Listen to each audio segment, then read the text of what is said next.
Welcome to Facts TV News, where everything is true. Bad roads spark protests in Tollgate, Clarendon. Commuters were inconvened for most of Monday morning in a section of Tollgate in Clarendon after frustrated motorists and residents mounted roadblocks along a main road in Decoy district to protest poor road conditions. They are demanding the Decoy to Ebony Park road be fixed. Residents who have grown frustrated by the situation use debris and their cars to block sections of the P.J. Patterson Highway and the Decoy district. They complain that the road's condition have taken a toll on their vehicles. Me apprentice driver, and me can't move through like you. Then what happened to my front end? What happened to the drivers? We have two schools down here, Hart and we have Ebony Grove, and there is nothing. When you look on the taxi driver, them have just barely a creep. Me don't know how they manage with their front end, said one woman who took part in the protest. We don't need promises, and we don't care which party want to fix it. We want it fixed, and we want it fixed now, said another motorist. The residents say heavy machines used in the construction of the Maypen to Williamsfield leg of the highway is partly to blame for the degradation of the road. The highway has also made it harder for water to run off the road, and this adds to erosion. A long time the councillor say, "I'ma go do this, and I'ma go do that." Pure promises. Front and a lick out every minute. What happened? What are sick up on the road all about? A man who said he represents taxi drivers explained. Stranded commuters, some of them students, waited for hours on the other side of the roadblock. Upheld Purcell, council of the Yorktown Division, promised residents that they would get relief within another day or two. He said the highway authorities have also given a commitment to assist with the temporary repair of the road. The police were able to maintain some order and the protest action remained peaceful. The roadway was eventually cleared late Monday morning, but the residents have threatened to continue their protests until the road is fixed. Manchester farmer charged for knife attack on woman. The Manchester police arrested and charged 25-year-old Chevroy Dunwell, a farmer of Dumpston district in the parish, with wounding with intent following an incident in his community on Thursday, October 6. Reports are that about 11 a.m., the victim was at a shop talking to friends when Dunwell went inside and used a box cutter knife to inflict wounds to the victim's chest. She was taken to hospital where she was treated and released. Dunwell was later arrested and charged for the offense. His court date is being finalized. 50 new garbage trucks en route to Jamaica. Jamaica will have 50 new garbage trucks by the end of this month. That's according to Information Minister Robert Morgan.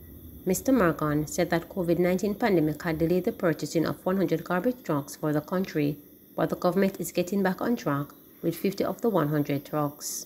With timely garbage collection a major concern across Jamaica, the 50 new trucks are expected to significantly improve collection services for citizens. Due to the pandemic, the government had to move around funds so that we could buy vaccines and we keep our hospitals and so on. We had planned to purchase 100 garbage trucks, but we had to delay that, and this 50 garbage truck is a part of that 100. They're already built. They're on a ship now on the high, and they'll be here before the end of the month. Gangster students, administrators, teachers, and parents of lower school students at a corporate era for educational high school are on tenterhooks this morning as a simmering dispute involving upper school boys appears ready to explode.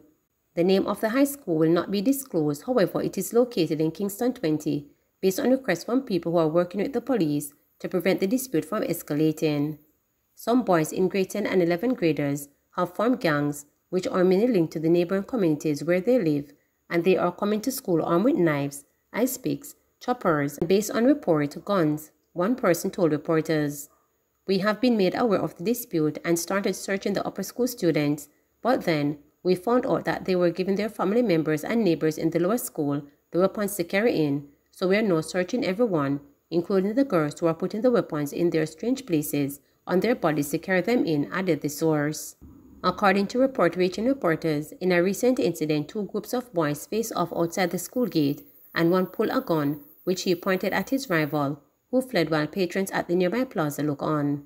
We have heard that story, but we are not sure that the boy who pulled the gun is a student at this school, because they have found is that their friends who do not attend the school have been dressing in uniforms and coming on the compound, the source revealed.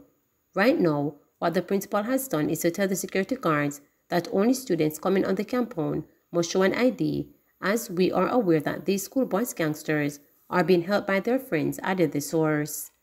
Last Wednesday, the school administrators requested help from the police to conduct a search of the compound and some students, but there is no word yet on what was found.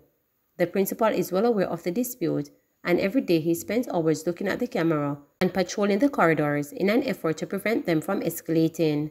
He grew up in an inner-city community, so he knows what is happening, and he has been going to the communities where the boys are from in an effort to stop it out of this source, another source revealed.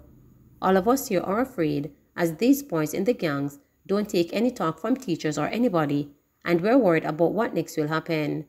We have heard reports that they are using their weapons to slap each other to print the marker's name on the blade in their faces, but luckily it has not passed that as yet, the source revealed. The source pointed out that boys in grades 7 to 9 who were well behaved and disciplined are now involved in the schoolyard gangs. This is just an explosion waiting to happen, and it needs the intervention of the Ministry of Education and the police.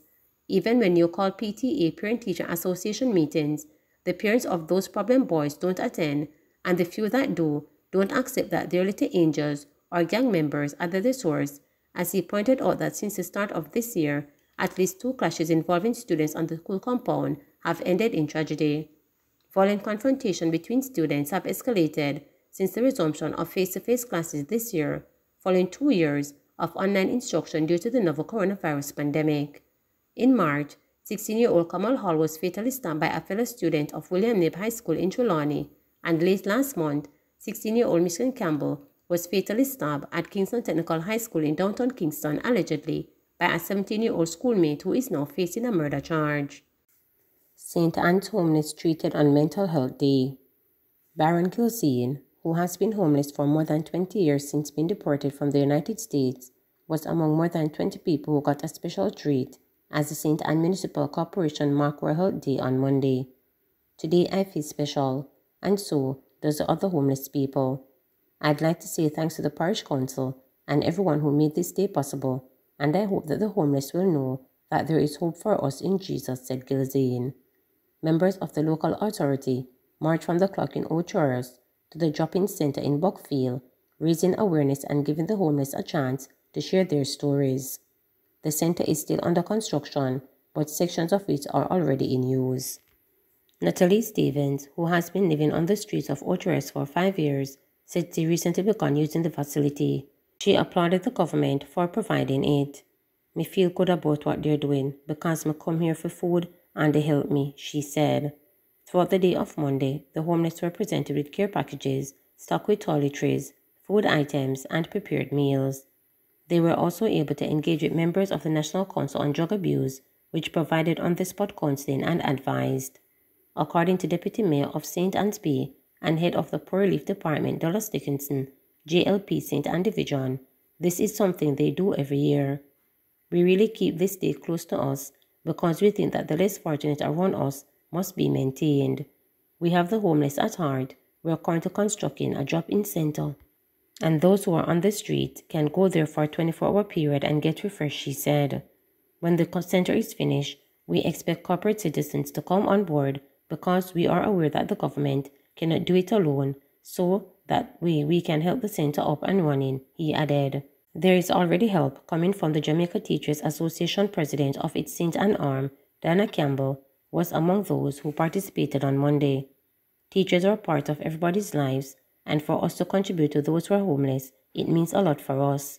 Our special education committee normally targets people with disenfranchised homes and less fortunate, so it is normal for us to participate in stuff like this, she informed. Please remember to subscribe, like, share, and click the notification bell.